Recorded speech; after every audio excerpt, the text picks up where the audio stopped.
Is Apple going to change everything about the MacBook Pro and actually release a 14-inch version? Let's find out. I don't have anything to slam today. What's up, everyone? I'm the Everyday Dad, and if I can figure it out, you can figure it out. So, I don't normally like to post rumor or speculation videos. However, as I was sleeping last night, a big rumor dropped talking about a new version of a 14 and 16-inch MacBook Pro, and even though I was in the middle of editing another video when I saw it, I was like, I gotta stop, we gotta talk about this today. So let's go through what Mark Gurman of Bloomberg, who, if you don't know who that is, he's one of the top echelon Apple reporters slash leakers out there. So when he posts something, generally I believe it, and that's why I got so excited that I wanted to talk about this today. So he is saying that Apple is planning on upgrading its MacBook Pro line this year, and we're gonna have two versions come out.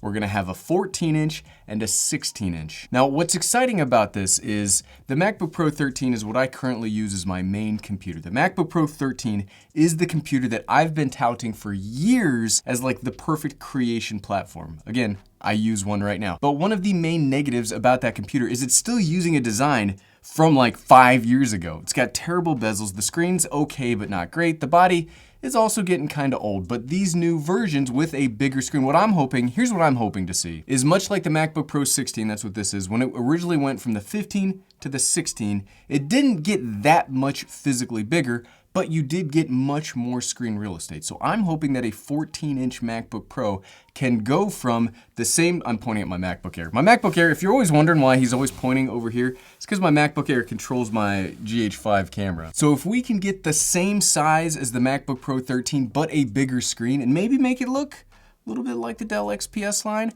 I think that would be a phenomenal computer, especially when we're talking about the new chips that could potentially be coming out for this year's version of the MacBooks. I've always said that the first couple of M1Max would be like their safe bets to kind of make sure that everybody knows what the M1 system is capable of, but without scaring anybody too much. The MacBook Pro 13, the MacBook Air are very good ways. Like, that's a perfect way to get people used to the idea of an Apple Silicon ecosystem.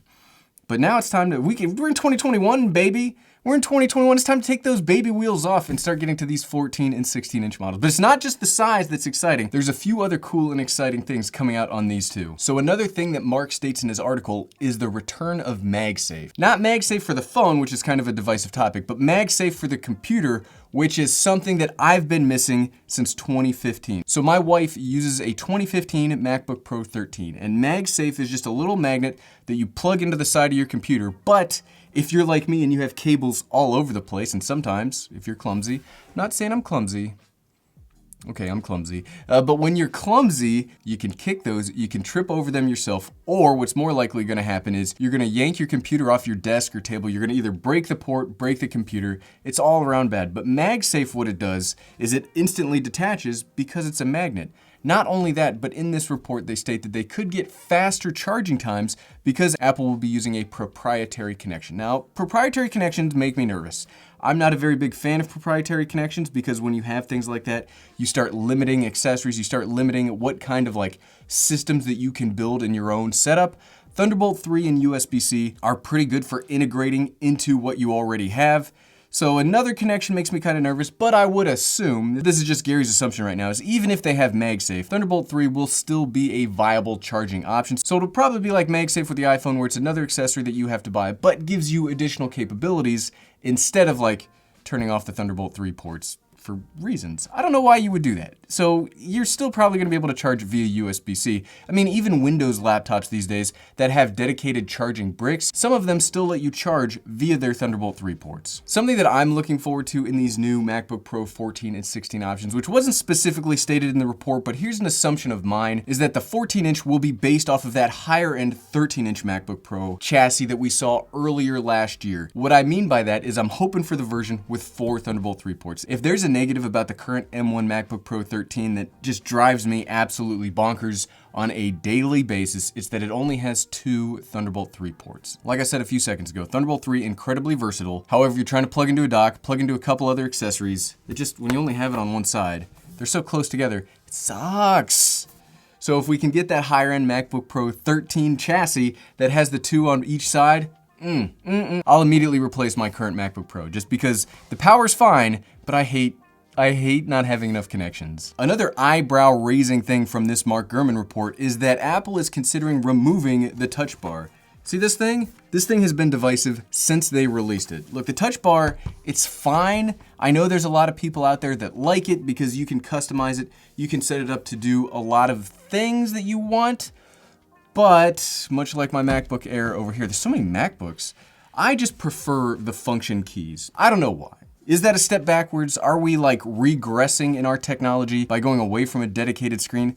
Maybe, but function keys always work. There's never like a glitch where the touchscreen just stops working. There's just less to worry about with physical buttons as opposed to a software-based hotbar. They did, starting in last year, Apple did give us the physical escape key again instead of having the escape key on the touch bar. So that's a step in the right direction, and probably the step that they always wanted to make was just get rid of it altogether. And here's my problem though. What am I gonna complain about? Like, Apple, you're doing all this cool stuff, but I gotta have something to complain about, right? I'm a YouTuber. Nothing's fully good. I gotta complain about something at some point or another, right? Come on, let me complain, let me vent. If you're giving me my connections, you're giving me the screen, and you're giving me the touch bar, what else am I gonna do with my year, Apple? I can't just talk about the MacBook Pro 14. Wow, that was crazy to say. I'm excited to say that though. To round all of these rumors up, in 2021, it looks like we'll have a brand new MacBook Pro 16 and a brand new MacBook Pro 14.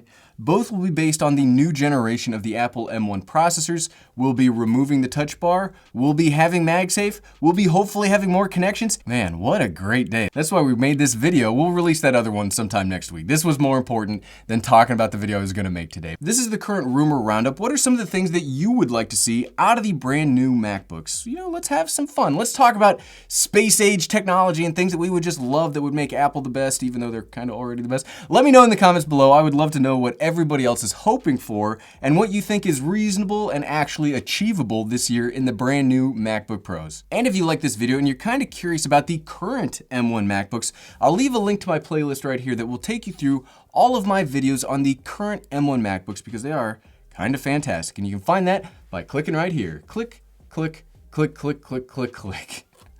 Thanks for watching. Don't mind if it looks like I have bags under my eyes. Don't worry, I only woke up like 30 minutes ago. I was so excited, we had to turn on the camera and get going. So thanks for watching.